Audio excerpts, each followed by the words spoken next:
Sino ka? Nasaan ka na? Ba't ka pa nandito? At saan ka pupunta?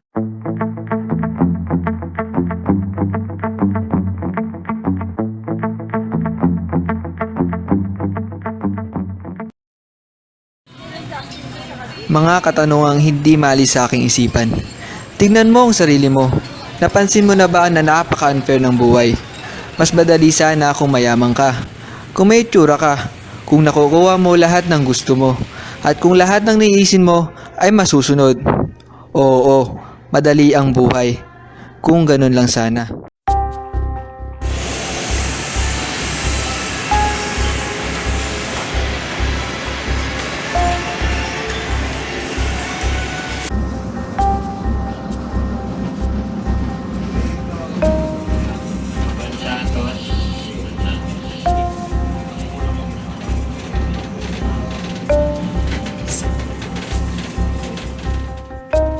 Disappointment? That's me. Thankful ako sa dami ng taong umaasa, naniniwala at nagtitiwala sa akin. Pero pakiramdam ko, bawal na magkamali. Hanggang kailan kaya ako mabubuhay sa expectations ng iba?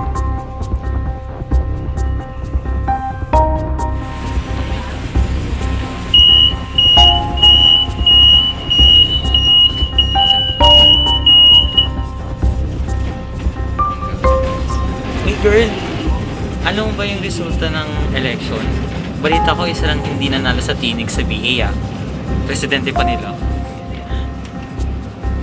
Hindi lahat ng bagay na gusto mo para sa'yo. Kahit gaano man ang effort na ibigay mo.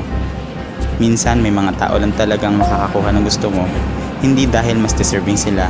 Hindi dahil mas magaling sila. Hindi rin dahil mas nag-effort sila. Baka kasi para sa kanila talaga yon. Kailan ba magiging para sa akin yung mga bagay na pinaghihirapan ko?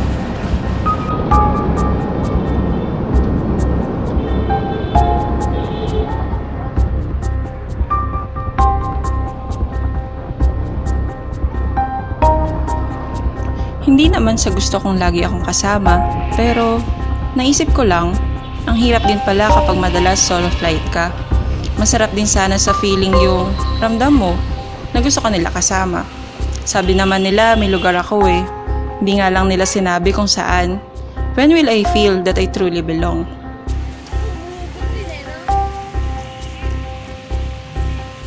Unappreciated? Top 1 ako dyan. Lahat nga ng gusto ko, iba ang gusto. I'm always left hanging with a torturing feeling. Napapatawa ko sila, pero hanggang dun lang. Pang fun lang. When will I be taken seriously?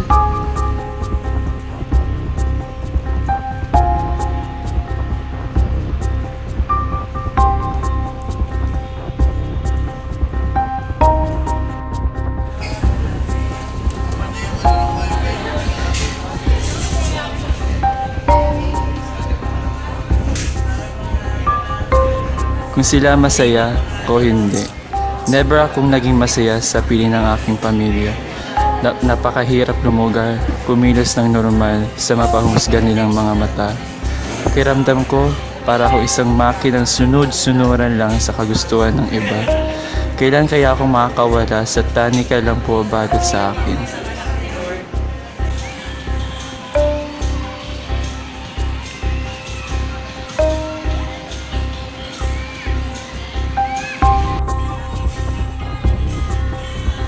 Sino ba talaga ako? Lumaki akong may takot sa tatay ko. Takot na mabugbog niya ako. Masaktan niya si nanay at mga kapatid ko. At lalong-lalo nang matakot na hindi niya matanggap kapag nalaman niya. Sa totoo lang, sawang-sawa na ako sa mundong punong-puno ng paghuhusga. Kailan ba nila ako matatanggap? Unfair. Bakit siya kaya? Bakit siya meron?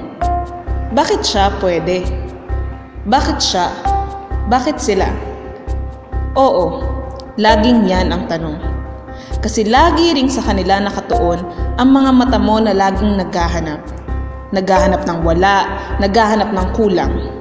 Kung laging ganyan, unfair talaga ang buhay. Siguro oras na.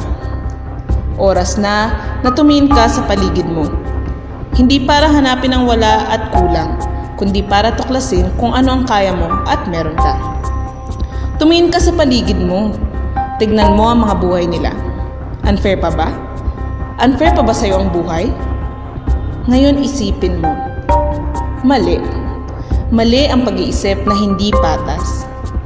Patas ang buhay sa paraang hindi ito patas sa lahat. Kung unfair to sa'yo, unfair din to sa iba. Malay mo, ikaw pala yung paraan para maging magaan ang pasanin ng iba. Oo, ikaw na kulang at mahina. Baka ikaw makapagpuno at makapagbigay lakas sa iba. Subukan mo lang. Subukan mong humakbang. Humakbang tungo sa ikapapatas ng buhay. Yung mga problema mo, kaya mo yan at kakayanin rin nila kung nandyan ka.